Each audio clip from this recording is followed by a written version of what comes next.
Welcome to Sinha commerce classes. आज के इस वीडियो में मैं आपको ट्रायल बैलेंस का क्वेश्चन नंबर जो 5 है ये क्या करूंगा, सॉल्व करके बताऊंगा। राइट, आपके सुविधा के लिए मैं यहाँ पर क्या किया हूँ, क्वेश्चन नंबर जो 5 है ट्रायल बैलेंस का, उसको क्या किया, बोर्ड पे लिख दिया हूँ। ठीक है, ये आपका क्या है, क्वेश्चन है और यहाँ पर उसका क्या बनाएंगे हम लोग, सोल्यूशंस करेंगे। ठीक है, यहाँ पर देखिए जो ट्रायल बैलेंस है, अभी तक मैंने क्वेश्चन 1 से लेके 4 तक का मैंने सोल्यूशंस बना के सिन्हा कॉमर्स क्लासेस चैनल पे क्या किया है, अपलोड कर दिया है। जब आप सिन्हा कॉमर्स क्लासेस चैनल पे जाएंगे, वहां पे आपको एक प्लेलिस्ट मिलेगा ट्रायल बैलेंस, उसमें क्या है 1 से लेके 4 तक का सॉल्यूशंस अपलोड कर दिया गया है। अगर आपने नहीं देखा तो जाके क्या करेंगे, देख लेंगे। आज हम लोग क्वेश्चन नंबर 5 क्या करेंगे, सॉल्व करेंगे।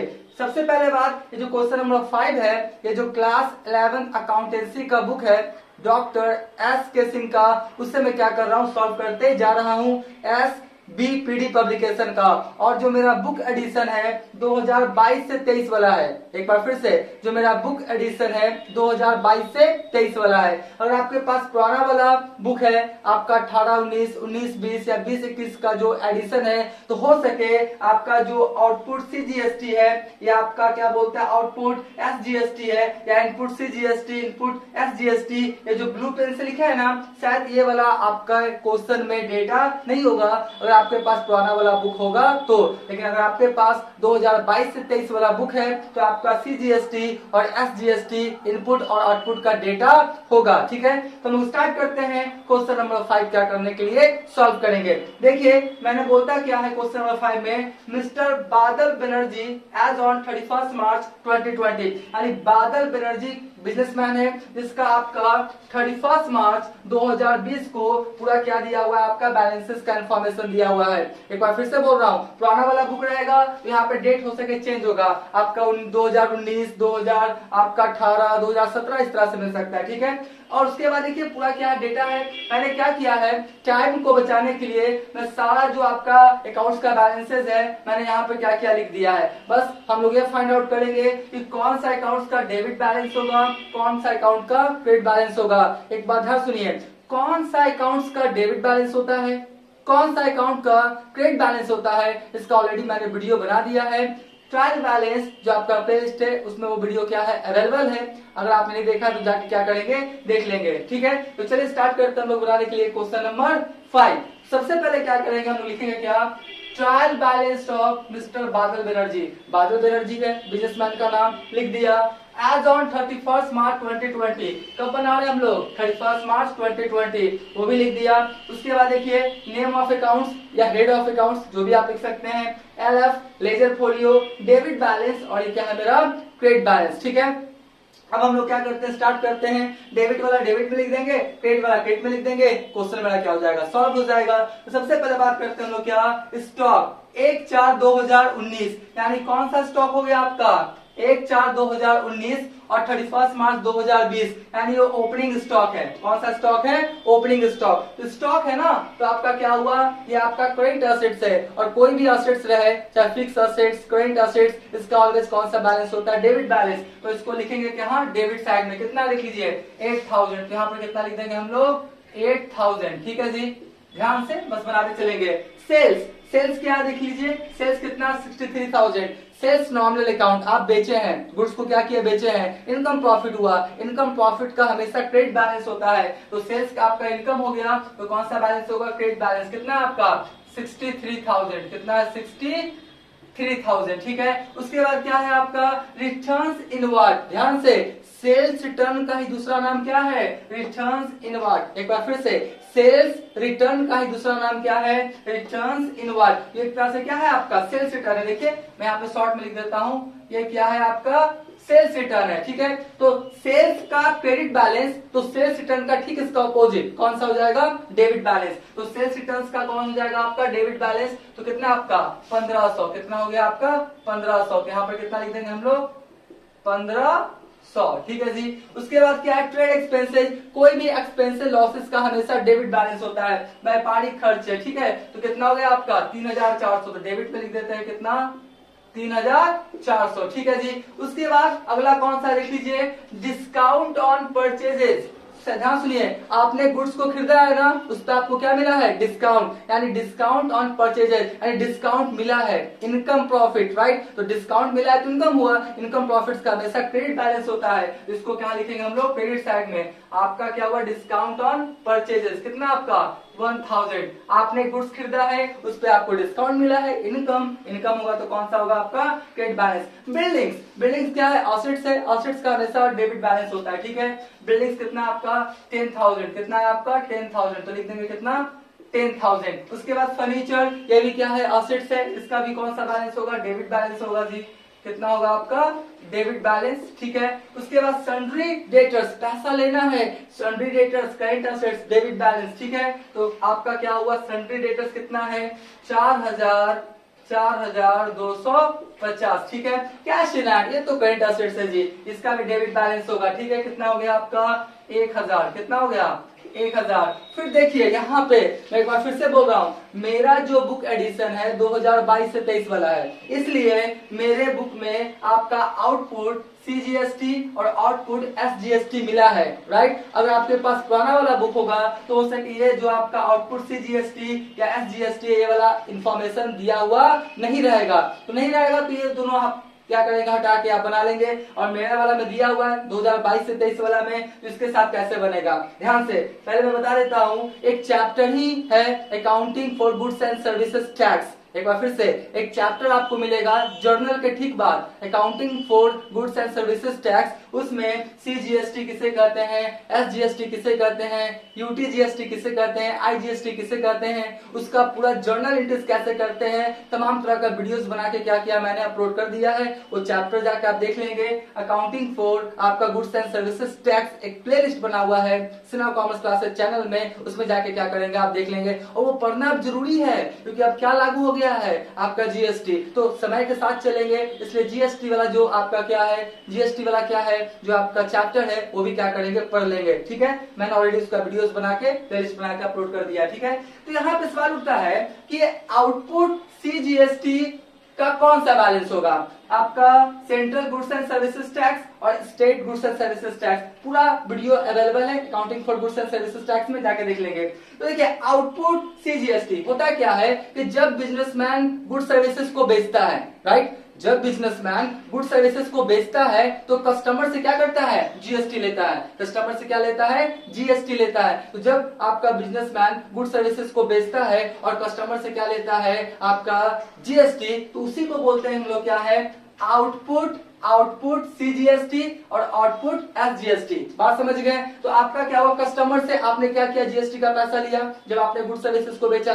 तो भैया ये जो आप GST का पैसा लिया आपका पैसा नहीं है, मिस्टर बादल बनर्जी का पैसा नहीं है। फाइनली जो कस्टमर से आपने GST का पैसा लिया है गवर्नमेंट को आपको देना पड़ेगा, इसलिए एट ए टाइम तो कस्टमर से ले लिया, फाइनली आपको किसको देना पड़ेगा? गवर्नमेंट को, स्टेट गवर्नमेंट या सेंट्रल गवर्नमेंट को, ठीक है। तो आपके लिए क्या है? लायबिलिटीज। क्या है? लायबिलिटीज। तो लायबिलिटीज का हमेशा क्रेडिट बैलेंस होता है। तो जो आपका आउटपुट CGST है या आउटपुट SGST है, इसका कौन सा बैलेंस होगा? आपका क्रेडिट बैलेंस। कौन सा? Credit balance. तो देखिए दोनों कितना आपका 3600, यहाँ पर भी लिख देंगे कितना? 3600 यानी 3600, और यहाँ पर भी कितना लिख देंगे? 3600। क्यों ऐसा किए? क्योंकि कस्टमर से आपने GST का पैसा लिया, बिजनेसमैन के लिए लायबिलिटीज है क्योंकि फाइनली गवर्नमेंट को आपको देना पड़ेगा आगे जाके, इसलिए लायबिलिटीज है। लायबिलिटीज का हमेशा कौन सा बैलेंस होता है? क्रेडिट बैलेंस, ठीक है। उसके बाद देख लीजिए क्या है आपका? परचेजेस। परचेजेस क्या है आपका? एक्सपेंसेस, नॉमिनल अकाउंट और एक्सपेंस लॉसेस आर क्या होगा? डेबिट। तो परचेजेस को डेबिट करेंगे। परचेजेस है कहां पे? देख लीजिए आपका ये हो गया ना। उसके बाद क्या है आपका? देखिए परचेजेस के बाद आपका एक और इंफॉर्मेशन है, ध्यान से, स्टॉक भी है। यानी ध्यान समझिएगा, इस क्वेश्चन में ओपनिंग स्टॉक और क्लोजिंग स्टॉक दोनों दिया हुआ है। यहाँ पे कॉन्सेप्ट समझना पड़ेगा। ये क्या है मेरा? ये मेरा है ओपनिंग स्टॉक, राइट, और ये कौन है मेरा? क्लोजिंग स्टॉक, ठीक है जी।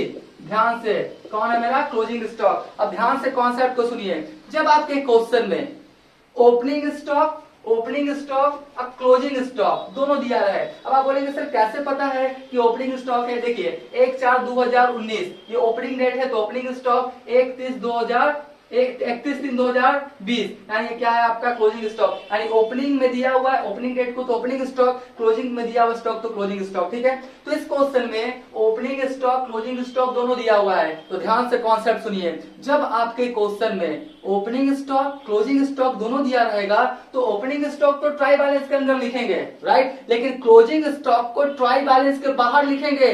ट्राई बैलेंस के अंदर ये जो क्लोजिंग स्टॉक है लिखा नहीं जाएगा। हाँ, अगर आपको दिखाना है तो कहां दिखाना पड़ेगा, देखिए ट्राई बैलेंस के बाहर। कहां? ट्राई बैलेंस के बाहर। मैंने लिखा है ना स्टॉक 31/3/2020, स्टॉक 31/3/2020 कितना हो गया 5000। बात समझ गए? एक बार फिर से सुनिए, जब आपके क्वेश्चन में ओपनिंग स्टॉक क्लोजिंग स्टॉक दोनों दिया रहेगा तो ओपनिंग स्टॉक ट्राई बैलेंस के अंदर लिखेंगे, क्लोजिंग स्टॉक ट्राई बैलेंस के बाहर। देखिए मैंने नोट के ऊपर में लिखा है when in your questions opening stock and closing stock both are given, मतलब जब आपके क्वेश्चंस में ओपनिंग स्टॉक क्लोजिंग स्टॉक दोनों दिया हुआ रहे, दिस सिचुएशन, इस स्थिति में we write opening stock in the trial balance, यानी इस स्थिति में ओपनिंग स्टॉक कहां लिखेंगे ट्राई बैलेंस के अंदर, and closing stock below the trial balance, closing stock को कहां लिखेंगे ट्राई बैलेंस के बाहर या नीचे। बात समझ गए?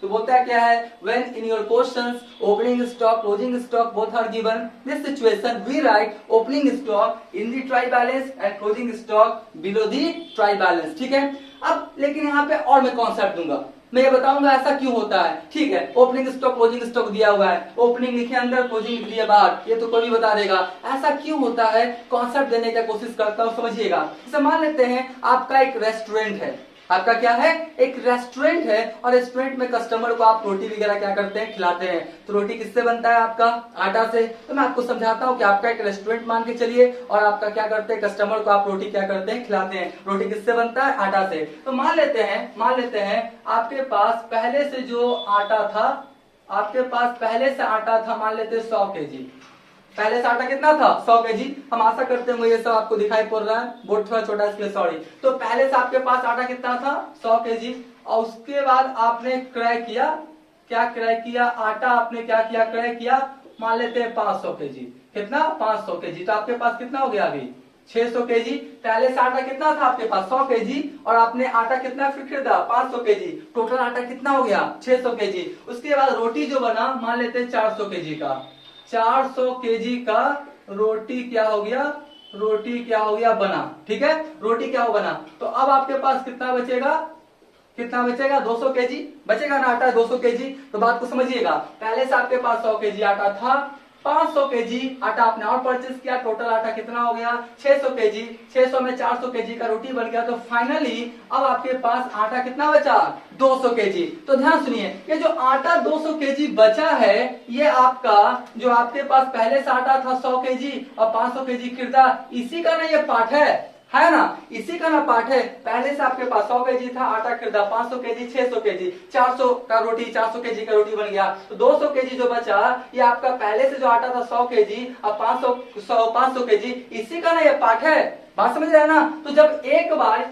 ये पहले से जो था इसको ओपनिंग स्टॉक मान लेते हैं, क्या मान लेते हैं ओपनिंग स्टॉक। तो पहले से जो आपका आटा था ओपनिंग स्टॉक और जो आपने परचेजेस किया उसको जब लिखे दिए हैं, तो फिर से ये जो आपका 200 केजी क्लोजिंग स्टॉक वाला है इसको क्यों लिखेंगे, क्योंकि कोई भी इंफॉर्मेशन एक ही बार लिखा जाएगा ना, दो बार लिख देंगे तो आपका ट्रायल बैलेंस मिलेगा नहीं। तो यहाँ पर देखिए मैंने ओपनिंग स्टॉक तो लिख दिया 8000, और मैंने क्या किया परचेजेस भी किए थे ना, परचेजेस यहाँ पे है, परचेजेस यहाँ पे जो भी है परचेजेस मैं लिख ही देता हूँ। परचेजेस कितना लिख लीजिए 34,900, मैं परचेजेस पहले लिख देता हूँ जी, कितना आपका 34,900। ठीक है, कितना 34,900। तो ये जो आपका पहले से आटा था कितना सॉरी पहले से आपके पास ओपनिंग स्टॉक था 8000 और आपने खरीदा कितना 34,900, तो इसी का ना पार्ट है ये 5000, है ना। तो एक बार जब ओपनिंग स्टॉक परचेज लिखा गया तो फिर से उसी चीज को लिखेंगे तो दो बार रिपीटेड हो जाएगा ना, दो बार रिपीट हो जाएगा तो ट्रायल बैलेंस मिलने वाला नहीं है। आशा करता हूं ये कॉन्सेप्ट आपको समझ में आ गया होगा, राइट। तो देखिए ये हो गया आपका, और परचेजेस मेरा क्या है, परचेजेस मेरा क्या एक्सपेंसेस है, तो आपका और एक्सपेंस लॉसेस है डेबिट हो गया। ठीक है, रिटर्न्स आउटवर्ड, रिटर्न्स आउटवर्ड को हम लोग क्या बोलते हैं परचेज रिटर्न, क्या बोलते हैं हम लोग परचेज रिटर्न। तो परचेजेस का डेबिट बैलेंस, तो ठीक इसका उल्टा परचेज रिटर्न का कौन सा हो जाएगा मेरा क्रेडिट बैलेंस। तो देख लीजिए परचेज रिटर्न कितना है आपका, रिटर्न आउटवर्ड कितना है आपका 600, कितना हो गया आपका 600, ठीक है। उसके बाद वेजेस एक्सपेंसेज है और एक्सपेंस लॉसेस आर डेबिट, कितना 14,400, कितना हो गया 14,600। फिर क्या है आपका डिस्काउंट ऑन सेल, बेचने पे आपने डिस्काउंट दिया, आपने बेचने पे क्या किया डिस्काउंट दिया, आपके एक्सपेंसेज एक्सपेंसेज है तो आपका क्या हो जाएगा डेबिट, बात समझ गए ना। और डिस्काउंट ऑन सेल कितना 4,000 सॉरी 400 है 400, ठीक है। कितना आपका 400, सामान बेचे डिस्काउंट दिए तो एक्सपेंसेस, ठीक है। इंटरेस्ट आपको मिला है, क्रेडिट लिख दिया क्लियर, तो लिख दिया तो अच्छी बात है। तो आपका कितना हो जाएगा इंटरेस्ट देखिए 500, कितना हो जाएगा आपका 500। उसके बाद बैड डेट्स, आपने उधार सामान बेचा, पैसा क्या हुआ कस्टमर से नहीं मिल पाया, बैड डेट्स हो गया, लॉस हो गया, लॉस का क्या होगा डेबिट बैलेंस, कितना हो जाएगा आपका 400, कितना हो जाएगा 400। कैपिटल, बिजनेस के लिए कैपिटल लायबिलिटीज है, लायबिलिटीज का हमेशा क्रेडिट बैलेंस होता है। कैपिटल कितना लिख लीजिए 15,000, कितना है 15,000, ठीक है। सन्ड्री क्रेडिटर्स लायबिलिटीज है, इसका भी क्रेडिट बैलेंस होगा, कितना है 4,800, कितना हो गया आपका 4,800, ठीक है जी। फिर क्या है cash at bank, current assets है, डेबिट बैलेंस कितना है 8,450, कितना है 8,450, ठीक है। बिल्स पेबल लायबिलिटीज है, इसका भी कौन सा बैलेंस होगा आपका क्रेडिट बैलेंस, कितना लिख लीजिए 4,000, कितना है आपका 4,000। फिर क्या देखिए ध्यान से, फिर आपको मिला क्या मिला, यहाँ पे था आउटपुट राइट, और ये क्या है आपका इनपुट। जब आप भी तो गुड सर्विसेज खरीदते होंगे, आप बिजनेसमैन है तो आप भी तो गुड सर्विसेज खरीदते होंगे तब बेचते होंगे राइट। जब गुड सर्विसेज आपने खरीदा तो आप भी क्या करते होंगे जीएसटी देते होंगे ना, तो आप जब जीएसटी देंगे तो आपके लिए क्या हो जाएगा एक्सपेंसेस, क्या हो जाएगा एक्सपेंसेस। और कोई भी एक्सपेंसेस लॉसेस का कौन सा बैलेंस होगा मेरा डेबिट बैलेंस, कौन सा डेबिट बैलेंस। ध्यान से जब हम लोग बिजनेसमैन आपका जीएसटी देता है तो एक्सपेंसेस और कस्टमर से लेता है तो लायबिलिटीज, लायबिलिटीज रहेगा तो क्रेडिट बैलेंस, देखिए लायबिलिटीज रहेगा तो कौन सा बैलेंस हो जाएगा मेरा क्रेडिट बैलेंस। और एक्सपेंसेस है ना, आप भी गुड सर्विसेज खरीदे और जीएसटी दिए तो आपके लिए क्या हो गया एक्सपेंसेस और एक्सपेंस लॉसेस आर डेबिट, तो डेबिट हो जाएगा जी। इनपुट सी जीएसटी क्या हो जाएगा डेबिट, कितना लिख लीजिए 3600 और लिख देंगे कितना 3600 और कितना हो गया 3600 right, 3,600 accounting for goods and services tax जो आपका चैप्टर है प्लेलिस्ट, उसमें जाके जब आप समझेंगे तो आपका देखिए आपका क्या बोलता है जीएसटी कस्टमर से कलेक्ट कितना किया 3600 और बिजनेस में 3600 एक्सपेंसेस के रूप में भी किया, तो 3600 क्या हो गया राइट अप, यानी गवर्नमेंट को एक भी पैसा देना नहीं है। हाँ मान लेते हैं यहाँ पे कलेक्ट करता, मान लेते हैं 4,000 लेता और 3600 रुपया देता, तो आपका क्या बोलता है 400 और बचता, तो 400 क्या करता फाइनली गवर्नमेंट को उसको देना पड़ता है, किसको मिस्टर बादल बनर्जी को। मतलब जितना आप जीएसटी का पैसा आपने क्या किया लिया मान लेते 5,000 और आपका जीएसटी आपने खर्च कितना किया 4,000, तो 1,000 तो गवर्नमेंट को देना पड़ेगा ना, तो फाइनली क्या करता है गवर्नमेंट को देता है। उसका एंट्री होता है आउटपुट सीजीएसटी अकाउंट डेबिट, आपका आउटपुट आपका एसजीएसटी अकाउंट डेबिट टू आपका बैंक अकाउंट। उसमें आपका क्या accounting for goods and services tax जो चैप्टर है उसमें सारा एंट्रीज आपका अवेलेबल है, देख लेंगे, ठीक है। तो इस तरह से मैंने क्या किया पूरा जो आपका इंटायर जो था आपका डेबिट वाला डेबिट में सजा दिया, क्रेडिट वाला क्रेडिट में सजा दिया। अब आपका दोनों साइड जोड़ेंगे, आपका ऐड हो जाना चाहिए, मतलब दोनों साइड आपका इक्वल हो जाना चाहिए। अगर इक्वल नहीं हुआ इसका मतलब कहीं ना कहीं आपसे गलती हुआ है। लेकिन अभी तक मेरा वीडियो आपको अच्छा लगा, वीडियो को लाइक कर देंगे, चैनल को सब्सक्राइब करके बेल आइकन हिट करके ऑल कर देंगे। इससे क्या होगा कोई भी मैं वीडियोस अपलोड करूंगा उसका सबसे पहले आपको नोटिफिकेशन मिल जाएगा राइट। चलिए हम लोग इसको क्या करते हैं जल्दी से ऐड करके देखते हैं। सबसे पहले क्या होगा 8,000 फिर 1,500 फिर आपका कितना 3,400 फिर है आपका 10,000 फिर है 2,000 फिर है 4,250 ठीक है, फिर है 1,000 ठीक है, फिर है आपका 3,400 34,900 ठीक है, 14,600 फिर 400 फिर 400 फिर है आपका 8,000 8,450 3,600 फिर मेरा कितना हो गया 3,600 यानी 96,100 आया। कितना आया 96,100।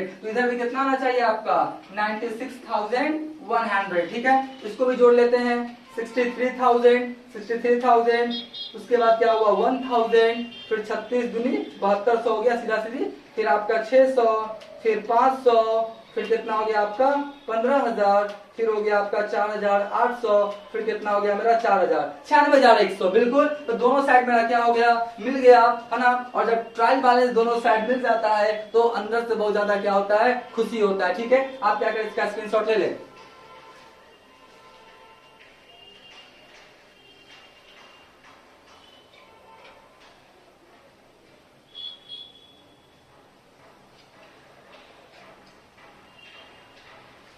राइट, हम मान के चलते इसका क्या क्या होगा, आपने स्क्रीनशॉट ले लिया होगा।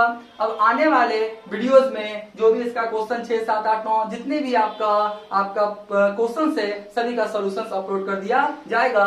आज का वीडियो यही करते हैं। Thank you.